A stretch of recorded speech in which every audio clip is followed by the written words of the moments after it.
Vous savez, le Paris Saint-Germain, c'est pas un club comme les autres. Déjà, on sait que c'est un club État. C'est un club qui n'a pas de fonctionnement logique d'un club sportif. C'est-à-dire que le Qatar sont venus en France pour faire de la pub, pour étendre leur influence dans le monde entier. Ils ont acheté le Paris Saint-Germain, notamment par rapport au nom de Paris. Tout le monde le sait aujourd'hui. Donc on le sait, chaque année, c'est toujours la même histoire qui se répète. Ligue des Champions, mois de mars, c'est terminé. Après, le club part en déconfiture complet. Cette année, c'est encore le cas.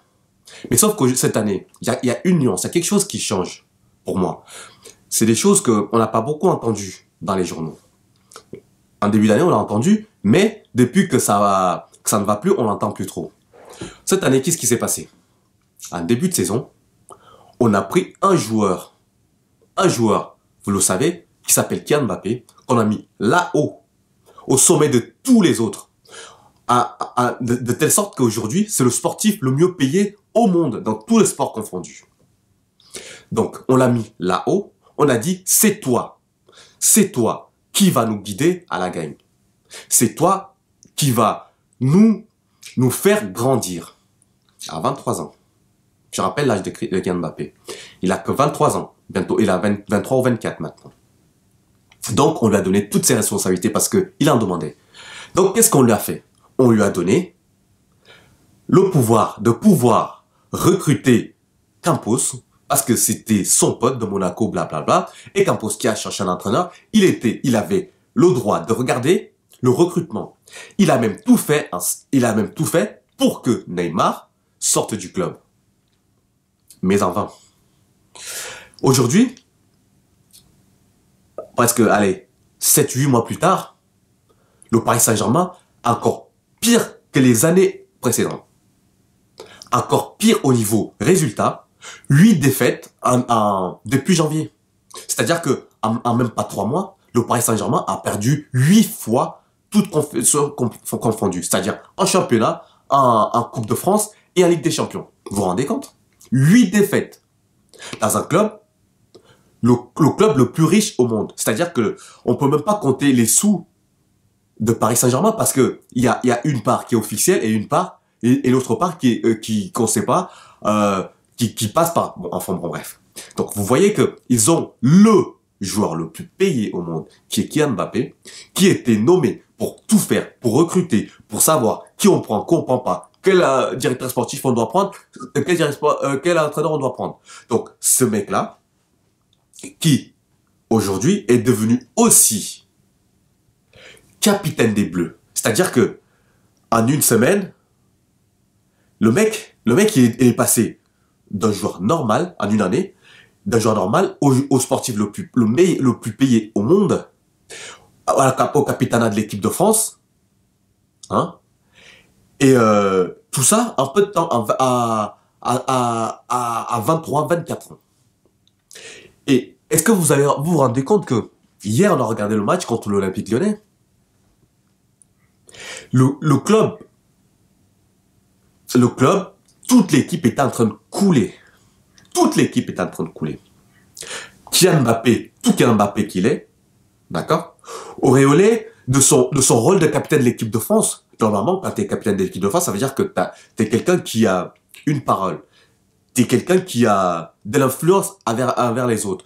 Tu es quelqu'un qui a la capacité de rassembler.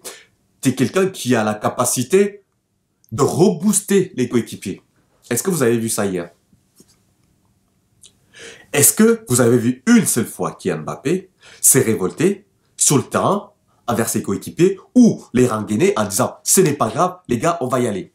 Est-ce que vous avez vu Kylian Mbappé une seule fois montrer l'exemple par le jeu, c'est-à-dire faire du pressing, essayer de courir partout, essayer de montrer à ses coéquipiers que voilà la voie à suivre. Je vous rappelle que c'est le nouveau capitaine des Bleus.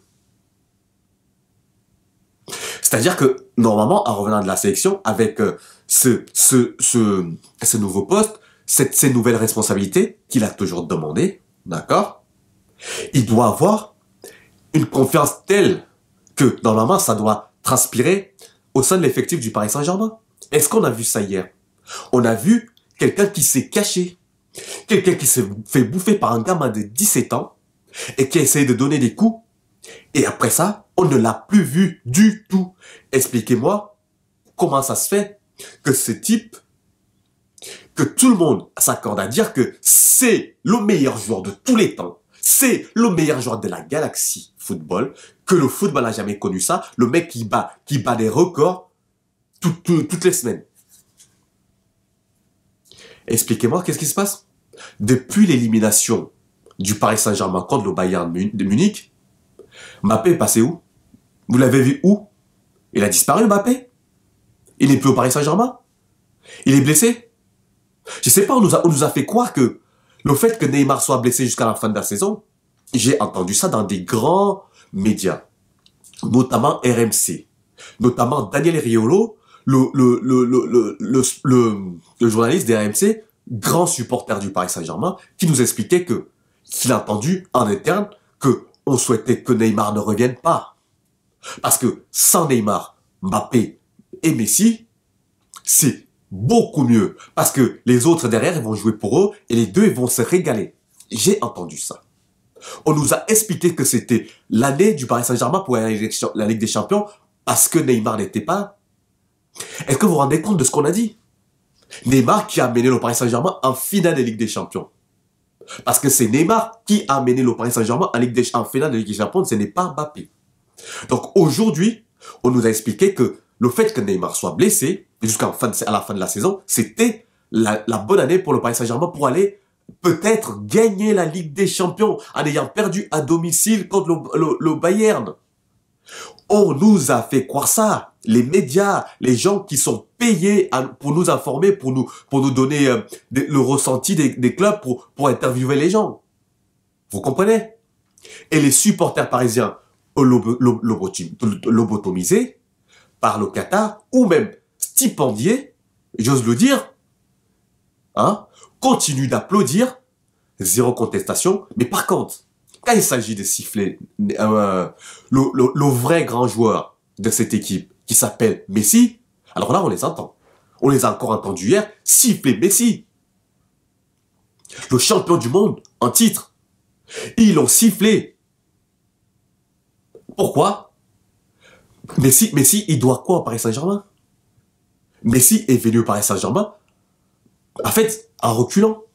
Parce qu'on lui a mis un pont d'or. Messi n'a jamais rêvé de jouer au Paris Saint-Germain. Messi, je suis désolé, sur le match d'hier contre l'Olympique Lyonnais, est meilleur que la plupart de ses coéquipiers. Dites-moi, sur le terrain hier côté Paris Saint-Germain, qui a été meilleur que Messi? Messi a tenté. Certes, il a raté. Mais le fait de siffler Messi et épargner de cette façon Neymar, je trouve ça, d'épargner de cette façon Mbappé, le président de Bondy, parce que peut-être que bientôt, Bondy, ça deviendra un pays ou une principauté auquel Mbappé sera soit le roi, soit le président. Vous comprenez? Mais lui, épargné de tout ça, depuis le Bayern de Munich, Paris Saint-Germain, ils ont perdu contre Rennes à domicile il y a 2 ou 3 semaines de ça, et deuxième défaite d'affilée à domicile contre l'Olympique de Lyonnais qui est 10e de la Ligue 1. Et tout ce que trouvent les supporters parisiens payés, stipendiés par le Qatar, c'est de siffler Lionel Messi. Mais vous n'avez pas honte. Vous avez le culot de le faire. Votre gamin vous payez à prix d'or. Vous l'avez vu sur le terrain? Vous l'avez vu depuis l'élimination du Paris Saint-Germain? Et Neymar qui doit être chez lui, en train de rigoler, de se foutre de votre club, de clown. C'est-à-dire que les supporters parisiens, on leur montre à chaque fois un bouc émissaire. C'est, depuis le retour de la Coupe du Monde, Neymar, c'était le bouc émissaire choisi pour pointer du doigt, pour le faire dégoupiller. Aujourd'hui, que Neymar n'est plus là, on tombe sur qui? Sur Messi. Et Monsieur Kylian Mbappé, le joueur le plus riche. Ah non, on n'y touche pas. C'est l'idole. C'est l'idole de la nation. C'est le joyau de la couronne. On n'y touche pas. Donc vous voyez que ce club, mérite exactement ce qui lui arrive. Notamment ses supporters. Ces supporters qui sont forts avec les faibles, mais faibles avec les forts. C'est-à-dire qu'ils sont faibles avec la direction de ce club.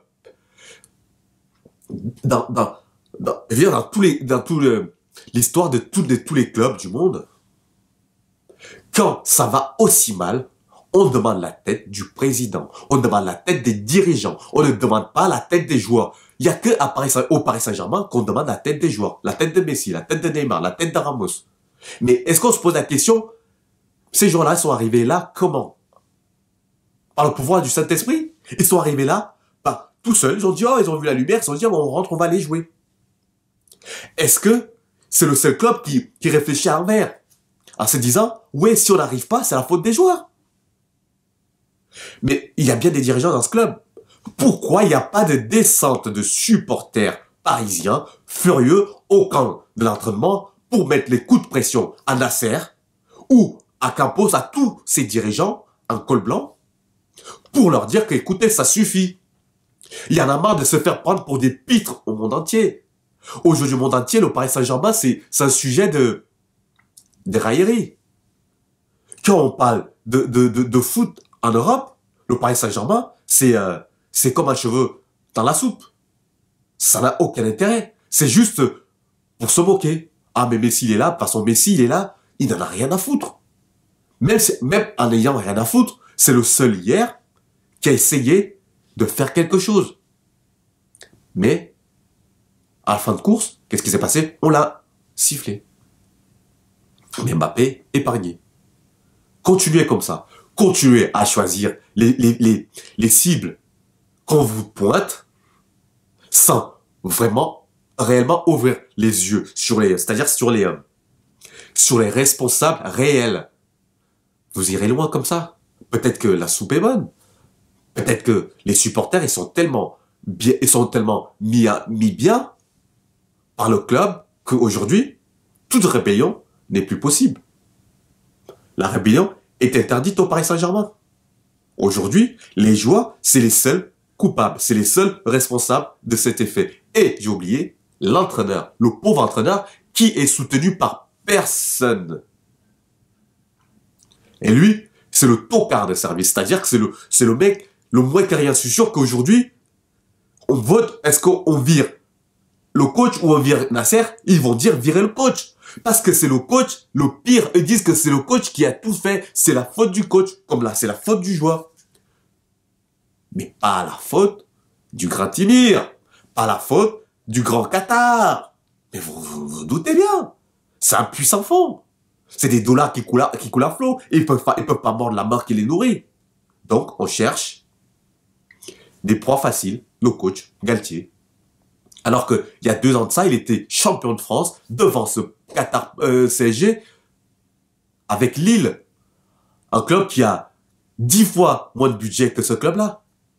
À ce moment-là, tous les journalistes s'accordaient à dire que c'était un bon entraîneur. Aujourd'hui, qui est au Paris Saint-Germain, c'est un tocard. Il n'a jamais rien fait de sa vie. Parce que c'est la cible la plus facile. Parce que c'est la cible désignée. On ferme les yeux là-bas pour qu'on nous montre, c'est celui-là. C'est celui-là, vous savez, ce con-là, c'est lui. Ah, mais vous savez, il est Marseillais. Hein. C'est pour ça qu'on ne gagne pas. Vous savez, Neymar, il joue aux jeux vidéo toute la nuit. Neymar, il joue au poker. Ouais. Et Nasser, il est où? Il joue au padel avec des joueurs. Il est ministre de son pays. Il a une autre casquette de, je sais pas quoi, par rapport au tennis. Monsieur, il est partout, mais jamais au club. Mais les supporters, ils pointent du doigt des joueurs. Continuez comme ça, votre club ira très très loin. Voilà. Voilà ce que je voulais dire aujourd'hui par rapport à une nouvelle fois ce mascarade de club. Ce club qui n'en est pas un. En fait, c'est comme le Canada Drive. Ça ressemble à un club de foot, mais ça n'est pas un. Voilà. Je vous remercie de m'avoir écouté. Je vous dis à très bientôt. Ciao.